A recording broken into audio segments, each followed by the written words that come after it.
প্রতিদিন ২-৩ বার স্নান করা আমার অভ্যাস ছিল। কিন্তু আমাদের বাড়িতে একটাই বাথরুম ছিল, যেটা ঘরের মধ্যে নয় বরং উঠানের কোণে ছিল। যখনই আমি ঘর থেকে বাথরুমে স্নান করার জন্য যেতাম, তখনই আমার মনে হতো যেন কেউ আমাকে লুকিয়ে লুকিয়ে দেখছে। কিন্তু বাড়িতে আমার ছেলে ছাড়া আর কেউ থাকতো না। বাড়িতে বাইরে থেকে কেউ আসতে পারতো না। কয়েকবার তো আমার মনে হয়েছিল যেন আমারই মনের ভুল। কিন্তু এরপর আমি নিশ্চিত হয়ে গেলাম যে কিছু না কিছু গড়বড় তো অবশ্যই আছে।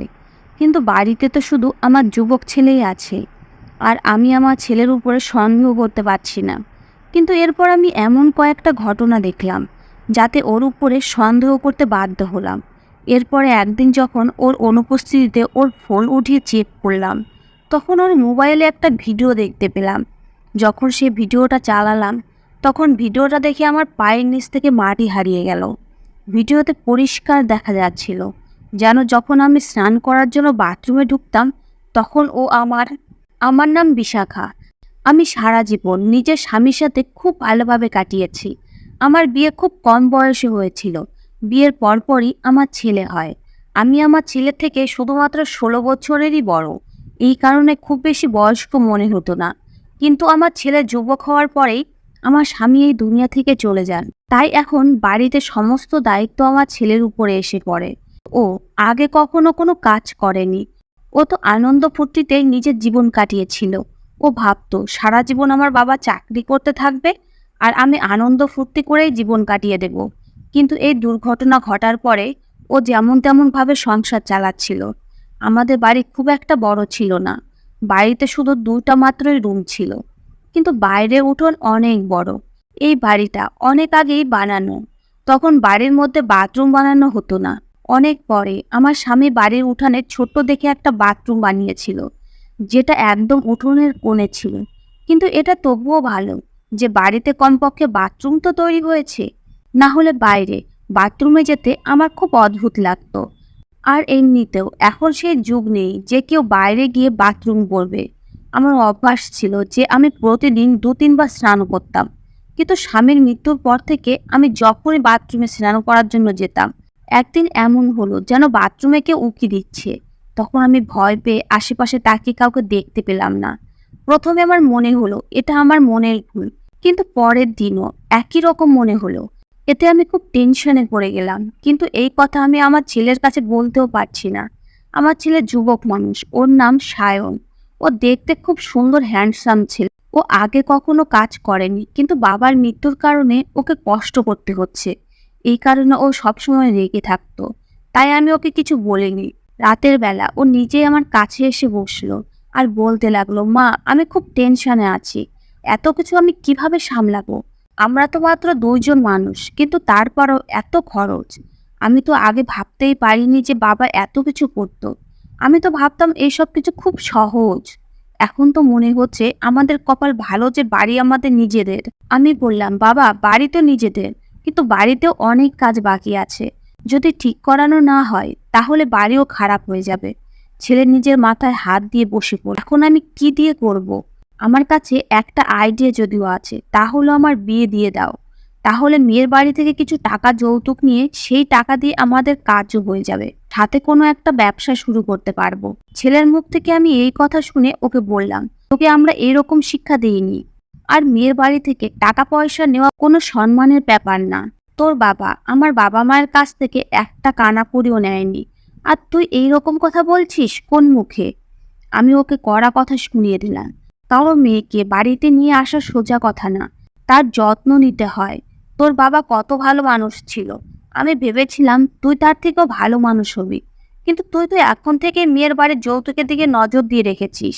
যে মেয়ে তার সাথে টাকা পয়সা নিয়ে আসবে, আর সেই টাকা দিয়ে তুই বাড়ির কাজ করবি। কেন তুই নিজের ইনকাম করে বাড়ির কাজ করতে পারিস না?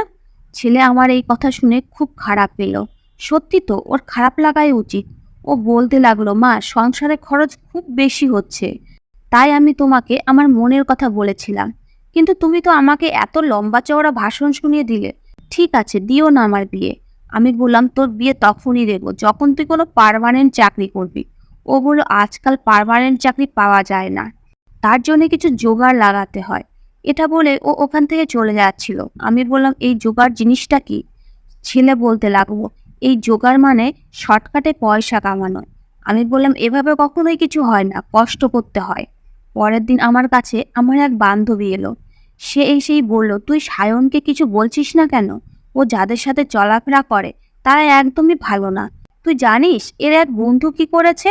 যদি তোকে বলি তাহলে তুই হতভম্ব হয়ে যাবি। আর আমার তো মনে হচ্ছে তোর ছেলেও এই সবে যুক্ত হয়ে পড়েছে। আমি বললাম, কেন, এর বন্ধু কি করেছে? তখন আমার বান্ধবী বলল, এর দুই বন্ধু একটা মেয়ের সাথে। ও যা বলছিল তা আমি বুঝতে পেরে গেছি। আমি বললাম, না, তুই মিথ্যা কথা বলছিস। তখন সে বলল, আরে আমি কেন মিথ্যা বলবো? গোটা এলাকা জানে। তোর কপাল ভালো যে এখনো তোর ছেলের নামে কোনো অভিযোগ ওঠেনি। আমি বললাম, আমার ছেলে এরকম হতেই পারে না। ও বলল, এটা তো আমিও জানি যে হয়তো এরকম করতে পারে না, কিন্তু ও যে সমস্ত বাজে বাজে লোকের সাথে থাকে তারা খারাপ কাজ করে হয়তো এর উপরে দোষ চাপিয়ে মাঝখান থেকে তারা বেঁচে যাবে। ওর এইসব বদ বন্ধুগুলো সবাই খুব বড় লোক, কিন্তু আমাদের মতো গরিবের কি এমন আছে? আমার বান্ধবীর কথা একদমই ঠিক। এ ব্যাপারে বড় লোকেরা বেঁচে যায় আর গরিবকে পুলিশে ধরে নিয়ে ফাঁসিয়ে দেয়।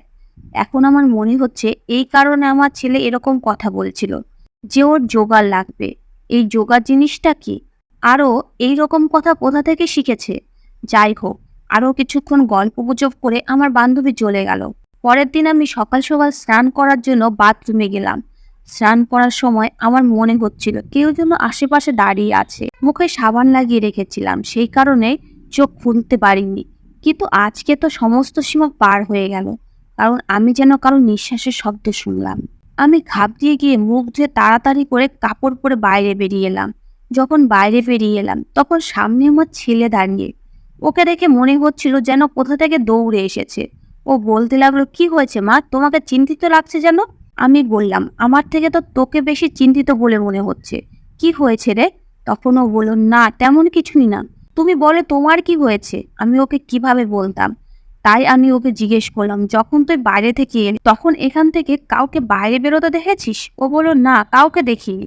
কিন্তু এই কথার মানে কি? বাড়িতে কি কোনো লোক এসেছিল?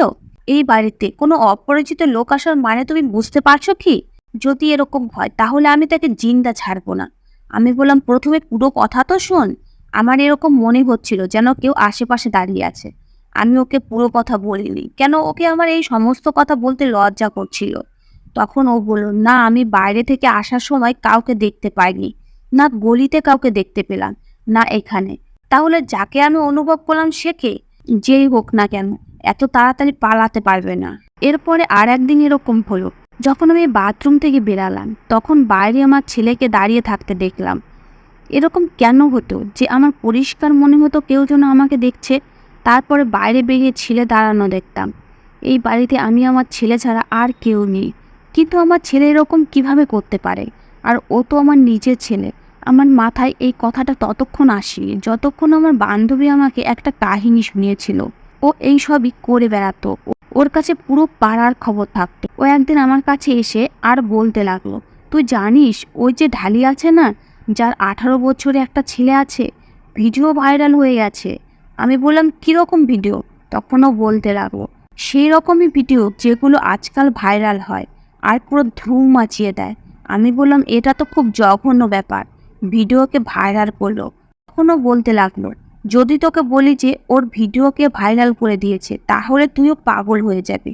আমি জিজ্ঞেস করলে তখনও বললো ওর স্বামী ওর ভিডিও ভাইরাল করে দিয়েছে, যেটা ওরা দুজনে একে অপরের সাথে মিলেছিল।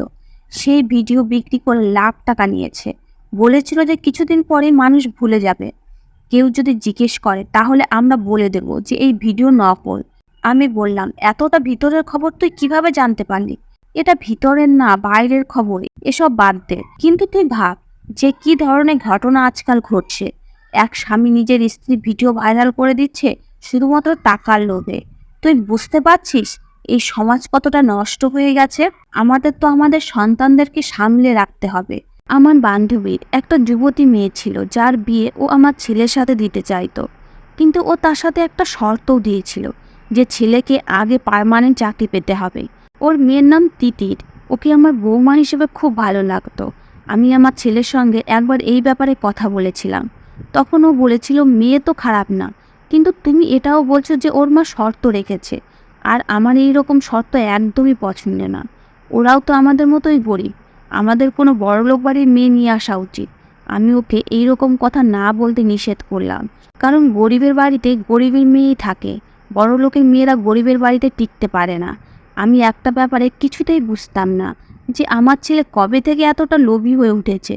ওর মাথাতে সবসময় এই কথাই যেন ঘুরতো যে মেয়ে তার বাবার বাড়ি থেকে অনেক টাকা নিয়ে আসবে। আমি ওকে বললাম যে তুই কোনো ভালো দেখে চাকরি খোঁজ, তারপরে আমি তোর বিয়ে তিতিরের সাথে দিয়ে দেব। কিন্তু হয়তো তিতিরের বাবা মা খুব বেশি দেরি করতে পারবে না, কেননা ও যুবতী হয়ে উঠেছে আর মেয়েদের বিয়ে তাড়াতাড়ি হয়ে যাওয়া উচিত। তাই ওর মা ওর বিয়ে তাড়াতাড়ি দিতে চায়। এখন তো তোর বাবা বেঁচে নেই, তাই তোকেই সব কিছু করতে হবে।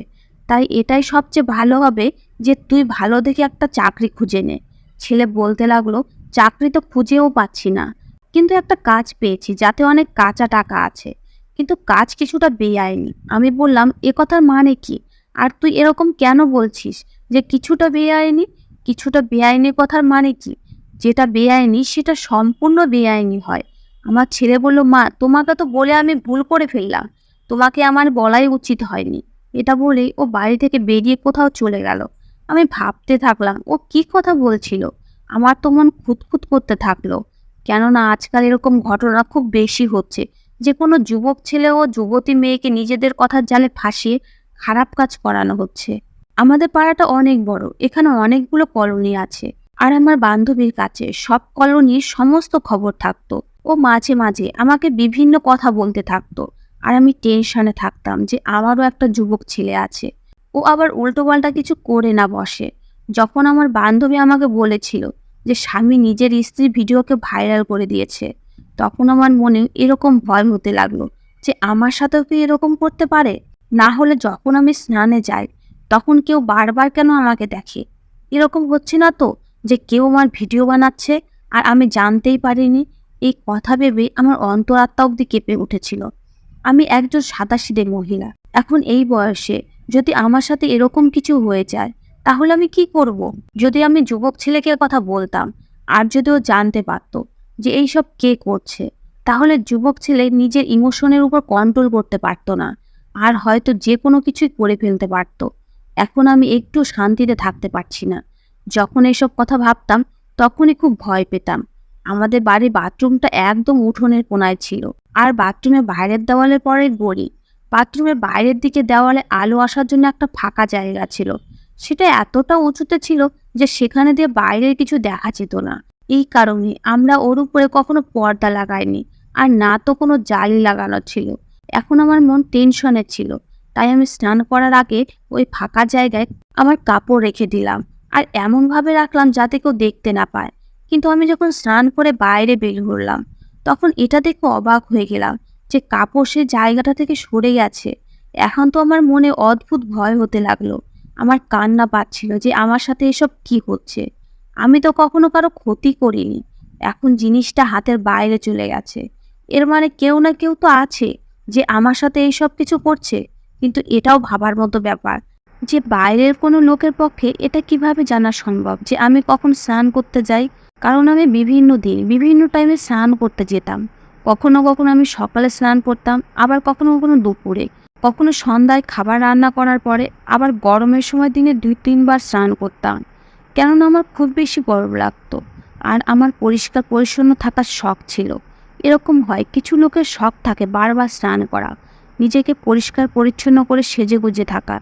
গরমের সময় আমি 2-3 বার স্নান করতাম, কারণ গরম এত বেশি হতো যে বারবার স্নান করতে মন চাইতো। তাই কিভাবে বাইরের লোক জানতে পারবে যে আমি কখন স্নান করতে যাই? এরপরে মনে মনে ভাবলাম ছেলেকে বলেই দিই। আমি ওকে এটা তো বললাম না যে আমি একেবারে নিশ্চিত, কিন্তু ওকে বললাম যে আমার এরকম মনে হয় যে যখন আমি স্নান করতে বাথরুমে যাই তখন হয়তো লুকিয়ে লুকিয়ে আমাকে দেখে। আমার মনে হয় আমাদের বাথরুমে যে ফাঁকা জায়গাটা আছে সেখানে দিয়ে কেউ আমাকে দেখে। আমি ভেবেছিলাম এই কথা শুনে আমার ছেলে এতটা পাগল হয়ে যাবে যে ওর সঙ্গে সঙ্গে বলবে, কার এত বড় সাহস, আমি দেখছি, আমি ওকে ছাড়বো না। কিন্তু ও বলল, কোনো ব্যাপার না মা, তোমার এরকম মনে হচ্ছে কিন্তু এরকম হতে পারে না, তোমার টেনশন করা দরকার নেই। কি আছে যে এরকম কাজ করবে? ও ওই ব্যাপারটাকে একদম সামান্যভাবে নিল। আমি অবাক হয়ে গেলাম। ওর এইসব কথা শুনে আমার এত বড় বড় কথা শোনার পরেও ওর যা রিয়াকশন দিল সেটা আমি ওর কাছে থেকে আশা করিনি। ও এমনিতেই খুব রাগী মানুষ। আর এমনিতে ছেলেরা যদি নিজের মায়ের ব্যাপারে এরকম কথা শুনে তাহলে তাদের এমনিতেই রাগ হয়। বাড়ির মা বোন তো বাড়ির সম্মান। কিন্তু আমার ছেলে একদমই চিন্তিত হলো না। কিন্তু আমার এরকম মনে হচ্ছিল যে ও চিন্তিত হওয়া উচিত ছিল। কিন্তু ও আমাকে কিছুই বলল না। তাই আমিও আর দ্বিতীয়বার এই কথা তুললাম না। মনে মনে ভাবলাম নিজে জানার চেষ্টা করি যে এইসব কে করছে আর কেন করছে। আমার জন্য এটা খুব একটা সহজ ছিল না, কিন্তু আমি তবুও চেষ্টা করতে চাইতাম। আমি আমার বান্ধবীকে বললাম যে আমার একটা ক্যামেরাওয়ালা মোবাইল চাই, আমি কিছু রেকর্ডিং করতে চাই। আমার বান্ধবীর কাছে ফোন ছিল, কিন্তু আমার কাছে ফোন ছিল না। ও বলল একদিনের জন্য আমি আমার ফোন তোকে দিয়ে দিতে পারি, কিন্তু আগে আমাকে বলতে হবে কি ব্যাপার। আমি বললাম না, এখনই বলতে পারবো না, তবে পরে বলবো। আমি ওর কাছ থেকে ফোন নিয়ে বাথরুমে রাখতে চাইতাম। আর আলো যে পথে আসতো সেই পথের দিকে ক্যামেরা রূপ করে দেখতে চাইতাম যে আমাকে বাইরে কে দেখে। আমি মনে মনে ভাবলাম আমি খুব ভালো আইডিয়া দিয়ে বের করেছি, এর থেকে ভালো আইডিয়া হতেই পারে না। রেকর্ডিং হয়ে যাবে আর আমি জেনেও যাব যে এরকম কাজ কে করছে, আর আমার কাছে প্রমাণও থাকবে। আমি আমার বান্ধবী থেকে ফোন নিয়ে সেটাকে এমন জায়গায় রাখলাম যাতে বাথরুমে ফাঁকার দিকে ক্যামেরার মুখ থাকে। এরপরে মোবাইলের রেকর্ডিং চালু করে দিলাম। রেকর্ডিং তো করে নিলাম, কিন্তু যখন রেকর্ডিং চালালাম তখন হতভম্ব হয়ে গেলাম, কেননা এই রেকর্ডিংয়ে কাউকে দেখা যাচ্ছিল না। আমি পরের দিনে এরকমই করলাম, কিন্তু কাউকে দেখা গেল না। এরপরে আমার বান্ধবী ওর ফোন চাইলো আর বলল আমার ফোন চাই, আমার ফোনের খুব দরকার হয়। আর সত্যি ওর ফোনের খুব দরকার, কেননা ও ঘটকালি করে বেড়ায়। তাই আমি বারবার ওর কাছ থেকে ফোন চাইতে পারতাম না। এখন আমাদের কাছে এত টাকাও ছিল না যে ওই জায়গাটা বন্ধ করে দিই বা বাথরুমে অন্য জায়গায় বানিয়ে নিই। বাড়ির অবস্থা আগে থেকেই খারাপ। যখন আমার স্বামী এই দুনিয়া থেকে চলে যায় তখন জানা যায় যে তার উপরে অনেক দেনা ছিল। এখন সেই সমস্ত লোকেরাও সামনে আসছিল আর তারা বলতো আমরা আমাদের টাকা ফেরত চাই। এদিকে আমার ছেলে প্রায় তেমন কিছু ইনকাম করতে পারতো না, কেননা ওর কোনো পার্মানেন্ট চাকরি ছিল না। সবাই আমাকে বলতো যে ছেলের বিয়ে দিয়ে দাও। তারা সবাই ঠিকই বলতো, বিয়ে দিলে ছেলের কাজে মনোযোগী হবে, বউও বাড়িতে আসবে, ফলে আমিও বাড়িতে একলা থাকবো না। ছেলে আজকাল খুব টেনশনে থাকতো। ও একদিন ফোনে কারোর সাথে কথা বলছিল। ফোনেও বলছিল যে হ্যাঁ, আজকাল এরকম ভিডিও বানিয়ে লোকে অনেক টাকা পয়সা ইনকাম করছে, কিন্তু এরকম ভিডিও বানানো সহজ নয়।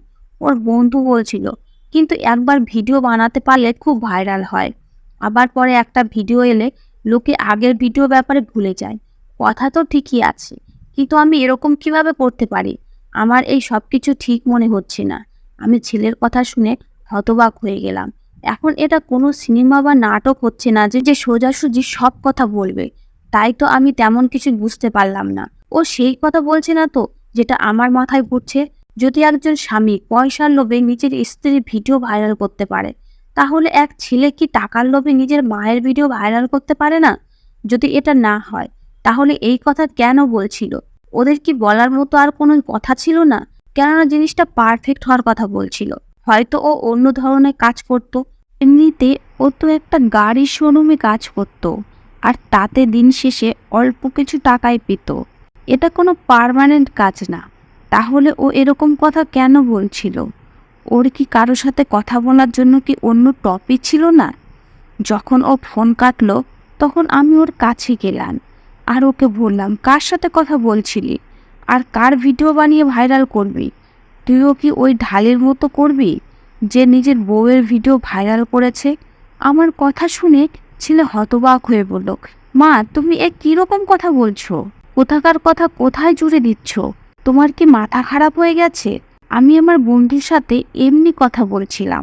আমি বললাম তাহলে আমাকে বল, ও কোন ভিডিওর কথা বলছিল? আজকাল ওই রকম ভিডিওই খুব ভাইরাল হয়। আজকাল তো শুধু মেয়েদের ভিডিওই ভাইরাল হয়, যাতে মহিলারা হয় ডান্স করতে থাকে আর না হলে অন্য কিছু করতে থাকে। দেখ, আমি যদি জানতে পারি যে তুই কোনো খারাপ কাজ করেছিস, তাহলে আমি তোকে জেল থেকে ছাড়াতেও যাব না, তোর বেলও করাবো না। আমার ছেলে নিচের মাথায় হাত দিয়ে বসে পড়ল আর বলল, এ তুমি কেমন কথা বলছো মা? আমি কেন সেই রকম কাজ করব যাতে আমাকে জেলে যেতে হয়? আমি বললাম, আমি তোকে আগেই বলেছিলাম যে আমার এরকম মনে হয় যে যখন আমি স্নান করতে বাথরুমে যাই তখন কেউ বাইরে দাঁড়িয়ে আমাকে দেখে। সেটার ব্যাপারে তুই কি করেছিস? প্রথমে তো ও ঘাবড়ে গেল, তারপর বলতে লাগলো, আমিও তোমাকে আগেও বলেছি যে তোমার কোথাও ভুল হচ্ছে, এরকম কিছুই না। এখন আমারও রাগ হয়ে গেল, তাই আমি ওকে বললাম, আর যদি এরকম হয়ে থাকে তাহলে তুই এমন করে নিবি? কি করতে পারবি তুই? এই কথাটা শুনে রাগ হচ্ছে না? তুই একবার কনফার্ম তো কর যে এটা সত্যি নাকি মিথ্যা। আর কারো কাছ থেকে কিছু টাকা জোগাড় করে এই বাথরুমের ফাঁকা জায়গাটা বন্ধ করিয়ে দে। এটা এত বড় ফাঁকা, যেখান দিয়ে বাইরে থেকে একটা লোক সবকিছু দেখতে পারে। যখন তোর বাবা এই বাথরুমটা বানিয়েছিল তখন লোকজন এরকম ছিল না। যদি এর ছাদও না থাকতো তবুও কোনো চিন্তা ছিল না। কিন্তু আজকালকার যুগের কোনো ভরসা নেই, লোকজন কী সব করছে আর সমাজ কোন দিকে যাচ্ছে। আমার তো মনে হচ্ছিল যে তুই এটা শুনে রাগে লাল হয়ে যাবি আর কিছু একটা অবশ্যই করবি, কিন্তু তুই তো কিছুই করছিস না, হাতের উপর হাত দিয়ে বসে আছিস। আমার কথা শুনে ছেলে অদ্ভুত একটা কথা বলে দিল। ও বলল, যদি তোমার এরকম মনে হয় যে বাথরুমে গেলে তোমাকে কেউ দেখে, তাহলে তুমি বাথরুমে যেও না। এরকম উল্টোপাল্টা কথা সেই লোকই বলতে পারে যার মাথায় অন্য কোনো চিন্তা ডুবে আছে। এটা কিভাবে সম্ভব যে আমি বাথরুমে যাব না? গরমের সময় কি আমি স্নান করব না? আমার তো স্নান না করলে ভালোই লাগে না। এখন আমার সন্দেহ হতে লাগলো, তাই মনে মনে সিদ্ধান্ত নিয়ে নিলাম যে আমাকে কি করতে হবে। এখন আমাকে নিজের ছেলের উপর নজর রাখতে হবে, কারণ এই বাড়িতে ও আর আমি ছাড়া কেউ নেই। আর তেমন কেউ আমাদের বাড়িতে আসতোও না। আমি তো অবাক ছিলাম যে আমার ছেলে হঠাৎ কিভাবে এত শান্ত হয়ে গেল। ও তো ছোটখাটো ব্যাপারেও রেগে যেত, মারামারি করার জন্য রেডি হয়ে থাকতো, কিন্তু এত বড় একটা কথা শুনেও ও একেবারে চুপ করে রইল। ওদিকে তিতিরের মা আমাকে বারবার বলতো যে আমার মেয়ে তোর ছেলেকে পছন্দ করে, ওকে বল কোনো ভালো চাকরি খুঁজতে, যাতে এই দুজনে বিয়ে দিতে পারে। বান্ধবীর এই কথায় আমি কি বলতাম, কারণ আমার ছেলেকে তো আজকাল আমি নিজেই বুঝতে পারতাম না যে ও কোন দিকে যাচ্ছে। ফালতু কেন কারো মেয়ের জীবন নষ্ট করব। কিন্তু তিতিরও পাগল ছিল যে আমার ছেলেকে ভালোবেসে ফেলেছে। আমার মনে হতো যদি সত্যি এরকম ব্যাপার হয় তাহলে ও অন্য কাউকে বিয়ে করবে না, তাতে যদি ওকে কয়েক বছর অপেক্ষাও করতে হয় তাও করবে, কেননা ও আমার বান্ধবীর একমাত্র মেয়ে আর ওকে আমারও খুব ভালো লাগতো। এটা একটা ঝামেলা যে আমি আমার ছেলের উপর নজর তো রাখতে চাইতাম, কিন্তু নজর তো তখনই রাখতে পারতাম যদি ও বেশিরভাগ সময় বাড়িতে থাকতো। আজকাল তো ও বেশিরভাগ সময় বাড়ির বাইরে থাকতো। সকালে যতক্ষণ আমার রান্না হতো না ততক্ষণ বাড়িতেই থাকতো, তারপর বেরিয়ে যেত। একদিন আমি যখন ওর ঘরে গেলাম তখন ওর ফোন ওর বিছানার উপরে পড়েছিল। জানি না আমার মাথায় কি এসেছিল, ভাবলাম যে ওর ফোন চেক করে দেখি ওর ফোনে কি আছে। ছেলের ফোন আমি চেক করতে পারি, কিন্তু যদি ও লক লাগিয়ে রাখে তাহলে কি করব? যখন আমি ফোন উঠিয়ে অন করলাম তখন দেখলাম যে ওর ফোনে কোনো পাসওয়ার্ড লাগানো নেই। হয়তো ও ভেবেছিল মায়ের কাছে লুকানোর কি দরকার, মা তো ফোনের ব্যাপারে কিছুই জানে না। কিন্তু আমি এতটাও বোকা না, আমি জানতাম এসব জিনিস কিভাবে চালাতে হয়, কারণ আমি এতটাও পুরানো দিনের লোক না। আমি ফোনে গ্যালারি খুলে দেখতে লাগলাম। ওতে একটা ভিডিও আছে যেটা ওপর থেকে দেখি আমার অন্তরাত্মা কেঁপে উঠলো। যখন সেই ভিডিওটাকে চালালাম তখন আমার পায়ের নিচ থেকে পৃথিবী সরে গেল। ওই ভিডিওটাও বাথরুমে, আর তাতে পরিষ্কার দেখা যাচ্ছিল যে ওই ভিডিওতে কি হচ্ছে। আমার চোখে জল চলে এলো আর আমি অদ্ভুত অবস্থায় বারবার গ্যালারি খুঁজতে থাকলাম যে আর কোনো ভিডিও আছে কিনা, কিন্তু একটাই ভিডিও ছিল। আমি এসব দেখছিলাম, হঠাৎ কেউ আমার কাঁধের উপর হাত রাখলো। আমি ভয় পেয়ে চমকে উঠলাম আর পিছনে তাকিয়ে দেখলাম আমার ছেলে দাঁড়িয়ে। ও দেখে নিয়েছে যে ওর ফোন আমার হাতে, আর আমি সেই ভিডিও দেখে নিয়েছি। এখন ওর মুখ হা হয়ে রইল আর আমার চোখে শুধু একটাই প্রশ্ন ছিল, আর আমি প্রশ্নটা ওকে জিজ্ঞেস করে নিলাম। আমি আমার ছেলের দিকে চোখে জল নিয়ে তাকিয়ে বললাম, এই সব কিছু তুই কবে করেছিস, কিভাবে আর কেন করেছিস আমাকে বল। তখন ও আমাকে যা বলল তা শুনে আমি হতবাক হয়ে গেলাম। ও রেগে এক হাত দিয়ে আর এক হাতের উপর ঘুষি মেরে বলল, সেই দিনই ভিডিও রেকর্ডিং করেছিলাম যেদিন তুমি আমাকে এসব কথা বলেছিলে। তুমি কি ভেবেছিলে যে আমি হাতের উপর হাত রেখে বসে আছি? তুমি যখনই বলেছিলে যে কেউ তোমাকে লুকিয়ে লুকিয়ে দেখে, তখনই রাগে আমার মাথা গরম হয়ে গেছিল। কিন্তু আমার রাগ করা তোমার একদমই ভালো লাগতো না। তুমি খুব টেনশনে পড়ে যেতে আর ভয়ও পেয়ে যেতে। এই কারণে আমি মনে মনে ভেবে নিলাম যে তোমাকে কিছুই বলবো না, কিন্তু যে এসব করছে তাকে ধরেই ছাড়বো। এই কারণে আমি একটা ছোট্ট ক্যামেরা বাথরুমে ফাঁকা জায়গায় লাগিয়ে রেখেছিলাম। ক্যামেরার মুখ বাইরের দিকে ছিল, যাতে প্রথমে তো কিছুই দেখা গেল না, কিন্তু পরে দেখা গেল যে আমাদেরই কলোনির একটা লোক ওই গলিতে দাঁড়িয়ে থাকতো। যখন ও জল পড়ার আওয়াজ পেত, তখনই ও বুঝে যেত যে কেউ বাথরুমের ভিতরে এসেছে, আর তখনই সে ভিতরে দেখার চেষ্টা করতে থাকতো। আমি খোঁজ নিয়ে ওর বাড়ি আর ওর নামও জেনে নিয়েছিলাম। মন তো চাইতো যে সোজা ওর বাড়িতে গিয়ে ওর হাড় হাড্ডি গুঁড়ো করে দিয়ে আসি।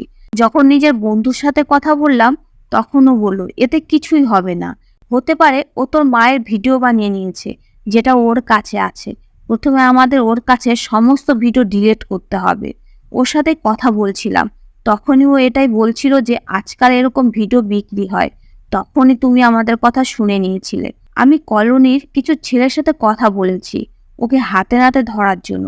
প্ল্যান করে একদিন আমরা বাথরুমে গিয়ে জল ফেলতে থাকি, যাতে ওর মনে হয় যে বাথরুমে কেউ এসে স্নান করতে শুরু করেছে। এরপরে যখন ও ভিতরের দিকে দেখতো, তখনই আমরা ওকে হাতে নাতে ধরে ফেলতে চাইতাম। যদি ওকে এমনিতেও জিজ্ঞেস করতাম যে তুমি এসব কেন করছো, তাহলেও কখনোই স্বীকার করতো না। কিন্তু যদি ওকে হাতে নাতে ধরে ফেলি, তখন ও পুরো পাড়ার সামনে ধরা পড়ে যাবে, তখন কেউই ওর সাথে থাকবে না।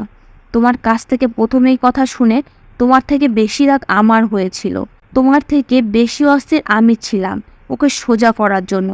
কিন্তু আমাকে ঠান্ডা মাথায় কাজ করতে হবে, কেননা আমরা যাকে ধরতে চাইতাম এরকম লোকেদের ধরা খুব একটা সহজ না। তোমার মনে আছে তুমি বলেছিলে একজন মহিলার ভিডিও ভাইরাল হয়েছে, সেটাও এই লোকেরাই করেছিল। কিন্তু ওর স্বামীর উপর সমস্ত দোষ পড়ে।